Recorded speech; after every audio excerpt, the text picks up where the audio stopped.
if we want to find the critical numbers, interval for increasing, decreasing, and then the relative extrema for this, the first thing you need to do to find critical numbers is to derive this. And I'm sorry, but to derive this, it is a quotient rule. So derive the top, you end up with 2x minus 3. Leave the bottom, x minus 2, minus, leave the top, derive the bottom, and then square the bottom. Now, from there, you're going to set the top and bottom equal to 0. And you're going to solve those to find your critical numbers. Now, the top, is there a GCF? No. So basically, with the top here, you have to FOIL it all out and then set it equal to 0, probably use quadratic formula. And when you do that, this first piece looks like it's going to be, looks like for the derivative, looks like we have 2x squared minus 4x minus 3x plus 6. And then you have a minus x squared plus 3x plus 4, because all these are going to change their sign, all over x minus 2 squared.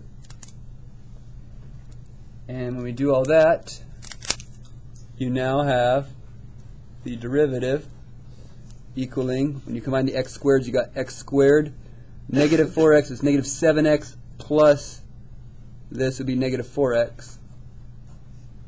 Then a 6 plus a 4 is 10, all over x minus 2 squared. And you set the top and bottom equal to 0.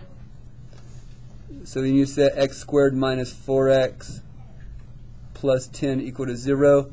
And you set x minus 2 equal to 0. So we set both those equal to 0. Okay. When you set it equal to 0, the first one here, you have to use quadratic formula, and I'll tell you they become imaginaries. This one has none. They're imaginaries. If you solve this, they're imaginaries. The other one, when x minus 2 equals 0, the answer is 2. So this one will have none, and this one has 1 at 2. Except 2, when you look at the original function, is an asymptote. You should know that right away. Check to make sure it actually exists. So if we're going to make a table here, your table simply is one break. So it's going to go from negative infinity to 2, and from 2 to infinity. And you're going to plug a value in either side of 2 to your derivative. So if I do my derivative, let's plug in, say, 0. 0 is usually pretty easy. And over here into your derivative, you plug in, say, 3. And go from there. When you plug in 0 to this derivative here, it looks like we get 10 over 4. You plug in 0, which is positive, which means it's increasing.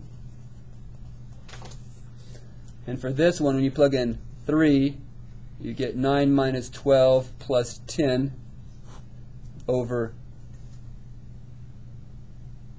1, which that's positive, so it's also increasing.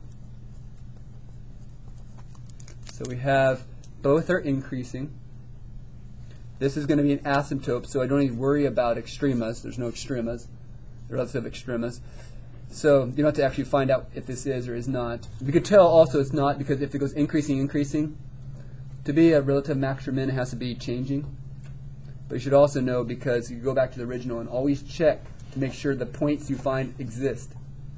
You could mess up a lot. A lot of people mess up because they do not check to make sure these points actually exist. So we are done.